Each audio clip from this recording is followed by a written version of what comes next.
Hello दोस्तों, स्वागत है आपका आपके इस YouTube channel to news for student पर। दोस्तों आज हम बात करेंगे एनसीएल मैटर को लेकर के। दोस्तों आज पटना हाई कोर्ट में जो है इसकी सुनवाई थी, जिसमें दोस्तों एक बात तो तय हो गई दोस्तों कि आयोग जो है वो झुकने को तैयार नहीं। कहने का मतलब है दोस्तों कि आयोग जो है वो न्यू एनसीएल नहीं मानना चाहती है, और इसी को लेकर के 2 से 4 मिनट तक की बहस हुई, जिसमें सिर्फ और सिर्फ जो हाई कोर्ट के जो जज हैं पीवी बजंतरी, उन्होंने सिर्फ यही छात्रों से कहा, जो भी पिटीशन दायर की उनसे, कि आप जिस बहाली के लिए ये केस किए हैं उस बहाली के पोस्ट के नाम बताइए जिस पोस्ट में आपका सिलेक्शन होना है।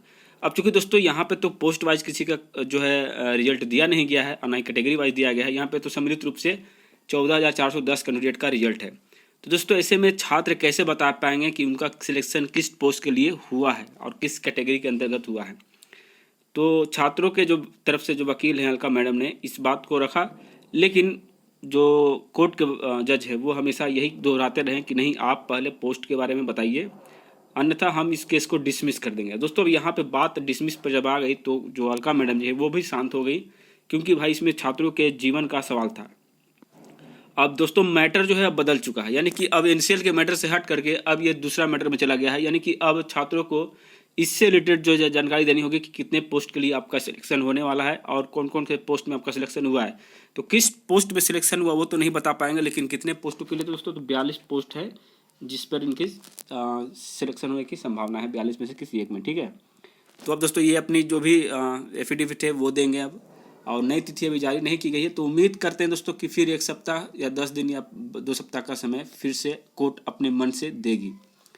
तो ये एक तरह से समझ लीजिए कि छात्रों के साथ अन्याय ही हो रहा है कि बार बार उनको डेट पर डेट मिल रही है और नतीजा का कोई भी जो है असर नहीं दिख रहा, मतलब नतीजा आने की कोई संभावना ही नहीं दिख रही है। यानी कि जो आयोग है वो सिर्फ और सिर्फ न्यू एनसीएल को नहीं लेने का ही मूड बना रखी है।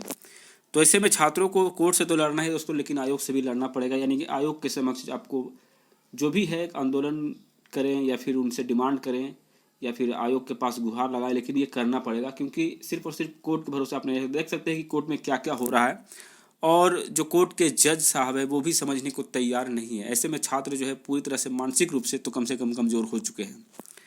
लेकिन खैर जज्बात पर जो उनका है, यानी कि जो पिटिशनर है उनके जज्बात को सलाम करते हैं दोस्तों, कि वो अपने कठिन परिश्रम से इतना दूर तक पहुँचे हैं और अभी भी हार नहीं मानना चाहते हैं, और ये होना भी चाहिए। खैर देखिए आगे क्या होता है वो तो मैं आपको ज़रूर बताऊंगा, लेकिन डेट अभी तक नहीं मिली है दोस्तों। जैसा कि मैंने आपको पहले ही कहा था कि इतना जल्दी किसी भी बहाली को लेकर के अगर सुनवाई होती तो इतने जल्दी ख़त्म नहीं होनी चाहिए, जैसा कि 2 से 4 मिनट में ही ये बहस ख़त्म हो गई।